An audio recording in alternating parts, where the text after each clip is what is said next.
moving on from the kittens, obviously now dealing with adult cats. Tell me about this gorgeous cat. An entire male Bengal. He's just over a year old.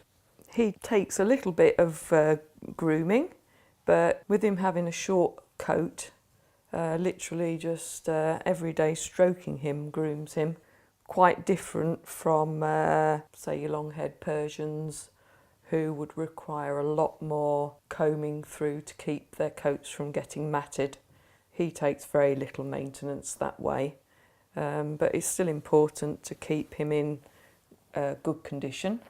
So obviously shorter hair, much easier. You know, you can use these gloves, can't you, when you're stroking them, but making sure there's no dirt on them. But with going back onto the other cats with the more longer hair, what problems would you have there? Because I know the fur does mat up a fair bit with them. You have to keep on top of the grooming if you were going to commit to having a long-haired cat.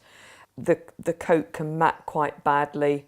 In extreme cases, if it's matted badly, you'd have to take it to the vet, and the cat would have to have its mats shaved off. So, depending on how much time you would have, you have to be weigh up your pros and cons if you've got time to look after a long-haired cat, and if you think you haven't got time, because really they would need a groom every day, whereas this chap, literally bringing him in and giving him a stroke is just bringing any dead hair off him now, so he'd need very little maintenance that way.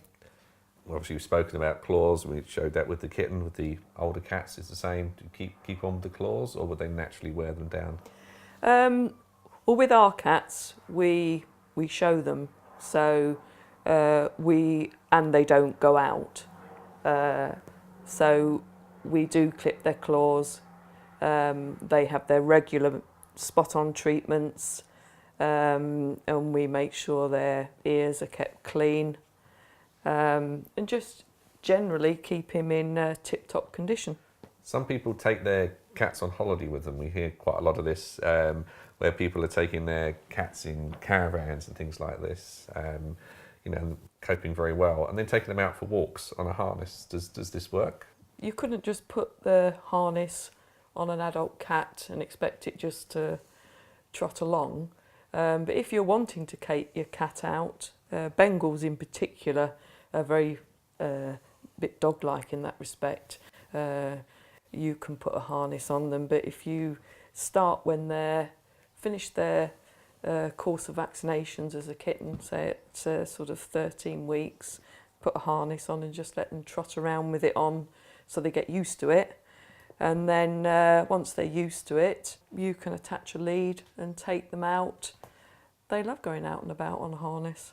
I was in a pet store with my daughter, and there's lots of different types out there, but it seems to be there's certain sizes, so it's probably important to make sure you get the right harness for your particular size of cat. Yes, you do need to make sure that it is for a cat, because it is slightly different in design than a dog harness.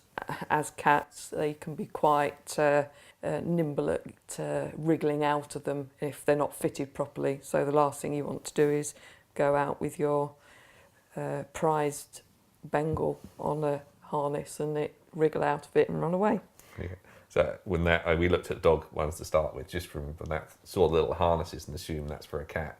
But no, it was in the cat section. There was particular harnesses for cats, and there are quite a choice of different types. Yes, there are. The ones with the clip fastenings are ideal, because when you're actually putting them on, you have to put the neck one round and clip it on, and then move round to the body one. And cats can be quite quick, so if you're trying to do it with a buckle, it's very difficult before they've wriggled out of the harness. So they're better with the clip ones, which are instantly done up or undone. And if there's any distress with the animal at any point in time, when you're training it, then just take off and start again, and just get them slowly used to it then. Yeah, just let them run round the house with it on and get used to it. So it's not an issue at all. When you first put it on, they adapt very quickly. The Bengals in particular adapt very quickly to having the harness on. And, you know, when they're that young, it's just another new thing that they take on board.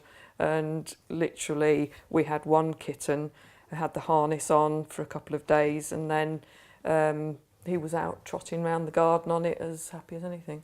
And this lad goes out on his harness as well for exercise. And I think we've proved quite easily that by stroking cats that you can Yeah. groom them very, very well. Yes, very well.